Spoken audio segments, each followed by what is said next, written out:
Thank you, Mr President. I rise today to talk about peace and about our priorities, both here in our state and, of course, in our nation.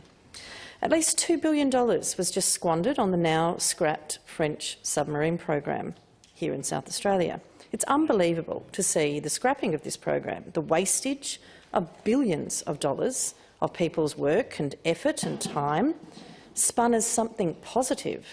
Though, of course, I guess if anyone was going to have a crack at spinning that as a positive, it would be that fella from Down Under of the many monikers. Now, don't get me wrong. I have no intention of pretending that such an intense spend on building machines of war and violence was ever something I was a fan of. Indeed, I wasn't thrilled when we were going to throw all of our eggs into the defence basket and spend a cool $50 billion on the subs at the start of the project, and I certainly wasn't thrilled as that rose up to $90 billion. I never thought that was particularly good for our community. But to have effectively wasted all of that, only to replace it with another deal, this time for nuclear submarines, something nuclear-powered submarines that we were told wasn't possible with the French deal. Indeed, we were retrofitting what were nuclear submarines to make them non-nuclear submarines back at the start of this debate, to make that palatable for the public. Now, so what do we get in response of having wasted that cool $2 billion?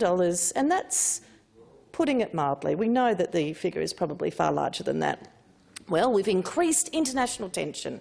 We've got angry trade partners.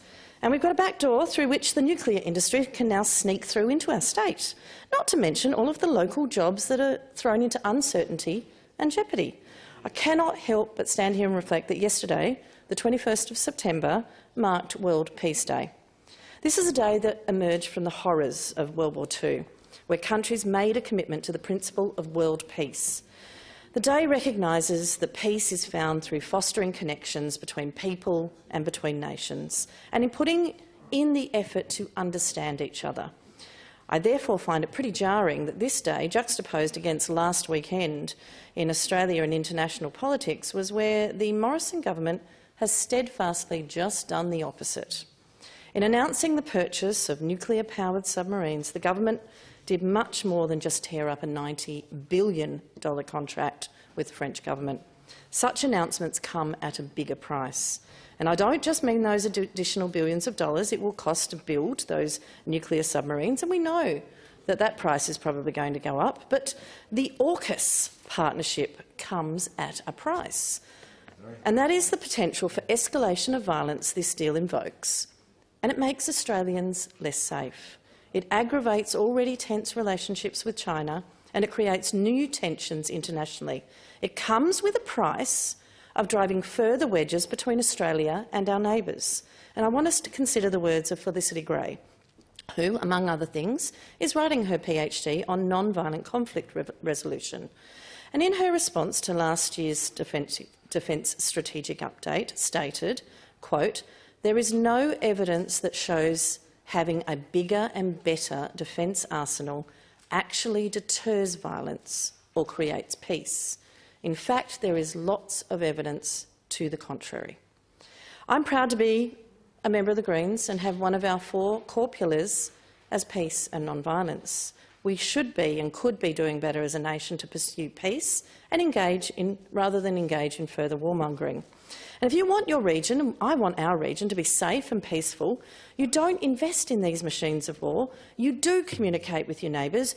You provide foreign aid. You address inequality, not just within your own country, but you also meaningfully tackle issues like climate change. In the words of Tim Hollow, who's the director of the Green Institute, Australia has to renew its commitment to peace.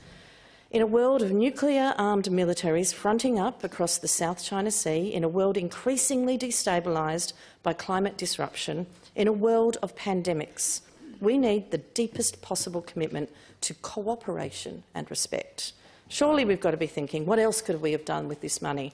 We could have invested in eliminating inequality, into supporting and working with our near neighbours, into building social housing, into investing in public transport, making sure that everyone in this state had a place to call home, not squandering it all on a deal that has now been ripped up at a cost far more expensive than that price tag. Thank you, Mr. President.